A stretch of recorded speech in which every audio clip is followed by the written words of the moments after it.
माँ सरस्वती सबका ख्याल रखे। पिछली क्लास में हम आपको रासायनिक अभिक्रियाओं के प्रकारों में योगात्मक अभिक्रिया, वियोजन अभिक्रिया, इन दोनों अभिक्रियाओं को विस्तृत रूप से आपका अध्ययन करा चुके हैं। इस अभिक्रिया में देखिएगा हम विस्थापन अभिक्रिया का उपयोग करेंगे, अर्थात विस्थापन जो अभिक्रिया है उसके बारे में विस्तृत चर्चा करेंगे। तो देखिएगा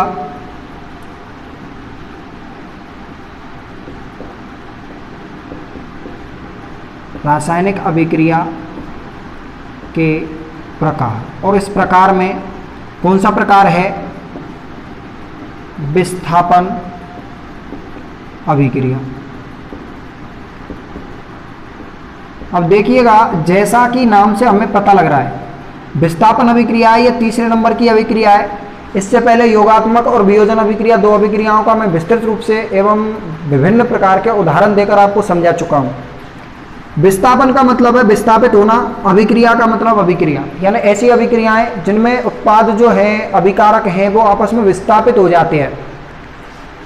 हम ये कह सकते हैं कि कोई भी इस ब्रह्मांड में कोई भी जो तत्व है, यानी इस प्रकृति में जो भी तत्व होते हैं वो एक दूसरे से अधिक क्रियाशीलता और कम क्रियाशीलता के आधार पर उन्हें बांटा जा सकता है।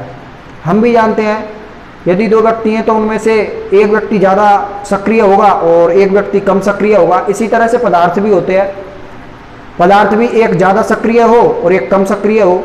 सोडियम है वो सक्रिय ज़्यादा है, उस पर थोड़ा सा जलवाष्प मिल जाए विस्फोट हो जाता है, तो वो सक्रिय है, क्रियाशील है, जल्दी क्रिया करता है। तो इसी तरह से विस्थापन अभिक्रिया में क्या होता है कि एक अधिक क्रियाशील तत्व, यानी अभिकारक में, अभिकारक क्या है? इधर जो हमारे क्रिया करते हैं अभिकारक जो होते हैं, तो कम क्रियाशील जो अभिकारक होता है उसको अधिक क्रियाशील जो अभिकारक है वह क्या कर देता है?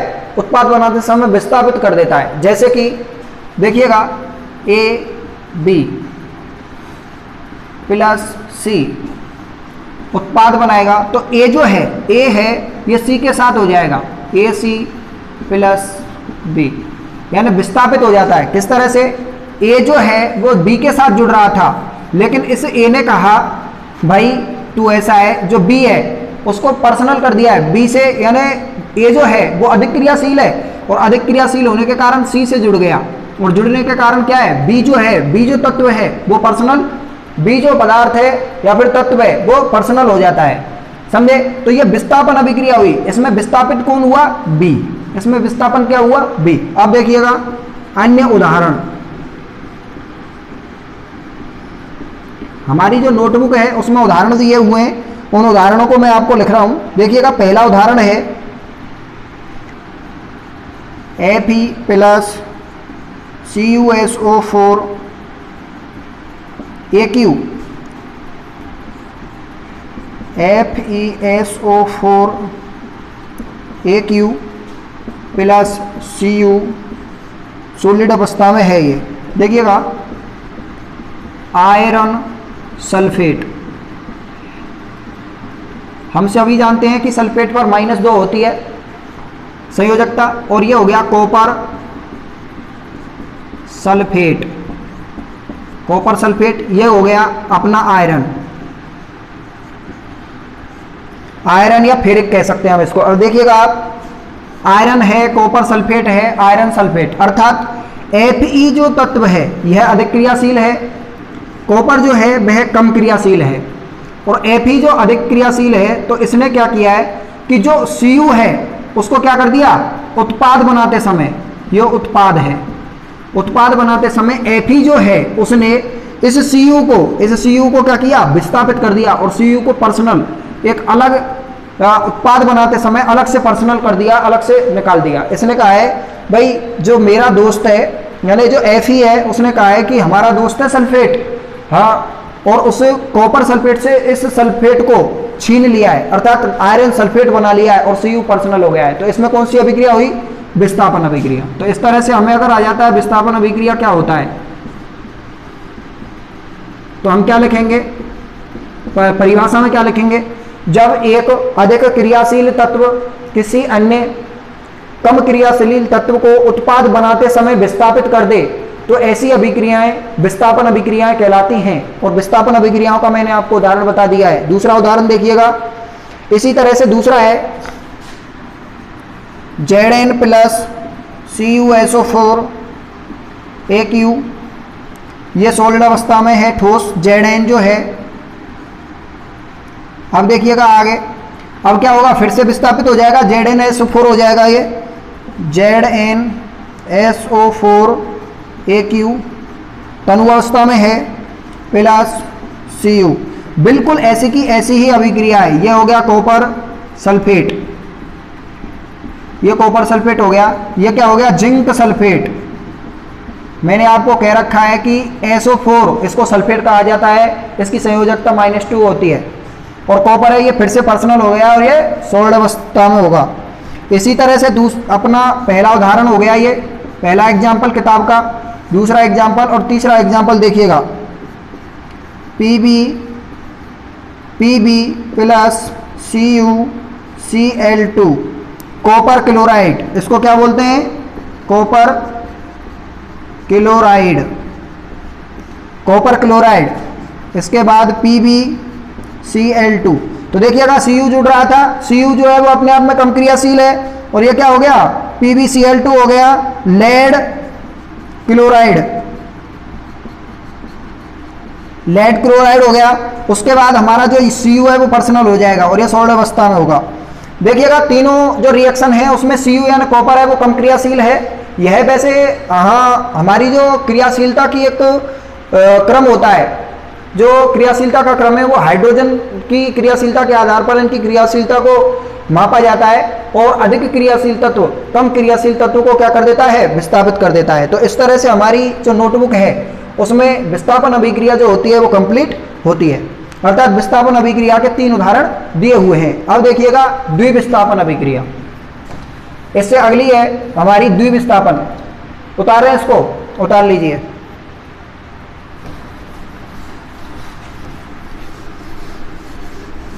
द्विविस्थापन अभिक्रिया देखिए विस्थापन अभिक्रिया में क्या होता था, एक पदार्थ दूसरे पदार्थ को क्या करता था, विस्थापित। अब देखिएगा द्विविस्थापन,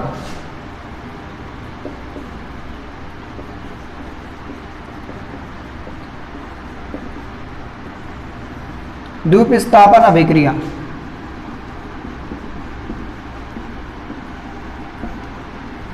देखिएगा द्विविस्थापन अभिक्रिया जो होती है, जो द्विविस्थापन अभिक्रिया है उसमें उदाहरण दे रखा है, इसमें कुछ भी नहीं है।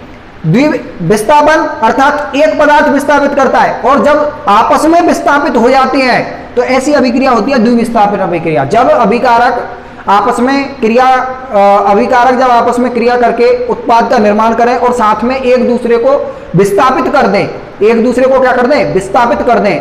यानी हम ये कह सकते हैं कि आपस में पूरी तरह से दोनों विस्थापित हो जाएं, तो वो क्या होती है, द्विविस्थापन अभिक्रिया कहलाती है। अब देखिएगा द्विविस्थापन अभिक्रिया में मैं आपको यदि डायग्राम समझाऊं तो AB प्लस BC, इस तरह CD मान लेता हूं मैं, अभिकारक बनेगा तो किस तरह से, AC से जुड़ जाएगा प्लस B से, इस तरह से इसको समझा जा सकता है। ये द्विविस्थापन अभिक्रिया हो गई हमारी। अर्थात अब इसका उदाहरण देखिएगा आप, हमारी नोटबुक में उदाहरण दिया हुआ है, देखिएगा इसका Na2SO4AQ सोडियम सल्फेट है। क्या है ये, sodium sulphate, sodium sulphate plus BaCl2 barium sulphate, barium sulphate. और उसके बाद AQ का मतलब है ये तनु है, डैश BaSO4 प्लस सॉलिड अवस्था में यानी ठोस अवस्था में ये BaSO4 प्लस 2NaClAQ और तनु अवस्था में, जलीय अवस्था में ये क्या है, सोडियम क्लोराइड।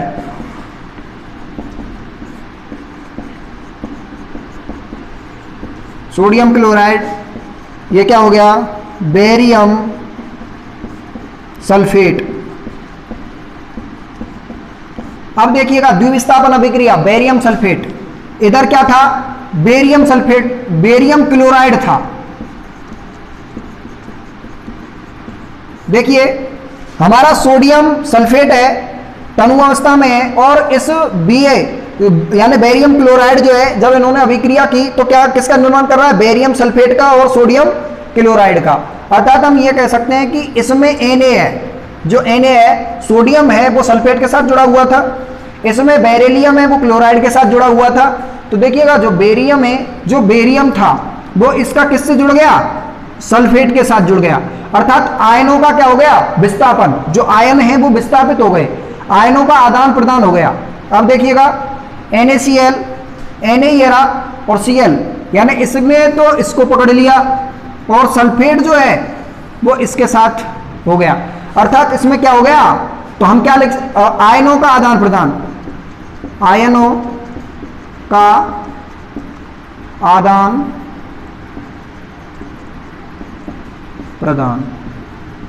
अब देखिएगा आयनों का आदान प्रदान होता है और यही कारण होता है कि इसमें क्या है कि एक क्रियाशील यानी एक पदार्थ है वह दूसरे पदार्थ को विस्थापित कर देता है। हमारी नोटबुक है उसमें ये एक ही उदाहरण दिया गया है।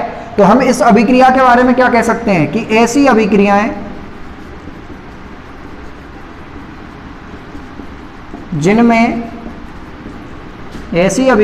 जिनमें देखिएगा अभिकारकों के बीच में, अभिकारकों के बीच में आयनों का आदान प्रदान होता है। आयनों का आदान प्रदान होता है, क्या कहलाती है, द्विविस्थापन अभिक्रिया।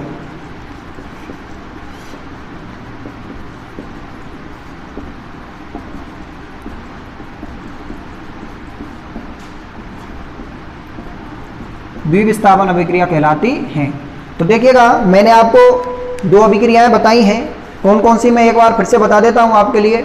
एक तो विस्थापन अभिक्रिया, एक द्विविस्थापन अभिक्रिया। विस्थापन अभिक्रिया में क्या हुआ करता था कि जो अभिकारक थे वो अभिकारक जब क्रिया करते थे तो एक अधिक क्रियाशील तत्व कम क्रियाशील तत्व को क्या कर देता था, विस्थापित कर देता था। और विस्थापित होने से जो अभिक्रिया हुई वह क्या है, अभिक्रिया जो होती थी वो विस्थापन अभिक्रिया को होती थी। हमारी नोटबुक में 3 उदाहरण दिए हुए थे जो कि मैंने आपको पिछले बताए थे अभी।